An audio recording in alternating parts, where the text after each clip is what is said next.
Hello lovelies, welcome back to one more mini vlog. అందరూ Devara movie చూసేసారా? నేనైతే 4 days నుంచి అడుక్కొని ఇంకా ఫైనలీ ఇవాళ మా మమ్మీ వాళ్ళని అందరినీ ఫ్యామిలీని తీసుకొని మూవీకి అయితే వచ్చేసామన్నమాట.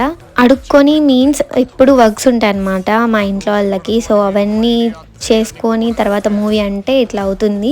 అది కూడా మేము ఎప్పుడు వచ్చినా నైట్ షోసే ఉంటాయన్నమాట. ఎందుకంటే డాడీ వాళ్ళు అందరూ రావాలి అంటే నైట్ షోనే ప్లాన్ చేసుకోవాలి. సో అలా ఇది అయితే అక్టోబర్ సెకండ్ షోలో చూసామన్నమాట మూవీ. నాకైతే చాలా నచ్చింది. కొన్ని సీన్స్ లాగ్ ఉన్నాయి, but eagerly waiting for part 2 అనమాట. అండ్ ఎన్టీఆర్ గారి డ్యాన్స్ అయితే ఎంత బాగుంటుంది, ఎవరికి ఇష్టం ఉండదు చెప్పండి. అండ్ ఇంకోటి ఏంటి అంటే హీరోయిన్ గారు అస్సలు ఎంత బాగున్నారు. యాజ్ ఎ గర్ల్ నేనే నా ఐస్ తిప్పుకోలేకపోయాను, ఇంకా బాయ్స్ గురించి ఎలా చెప్తాం. అండ్ అట్ ది ఎండ్ థియేటర్లోనే చాలా మంది డిస్కస్ చేస్తూ ఉంటారు, అది భలే ఫన్గా ఉంటుంది. ఇంకా బయట వచ్చి చూసేసరికి ఫుల్ రైన్ అనమాట. ఇది mini vlog. Thank you for watching. Please do share, like and subscribe. By by.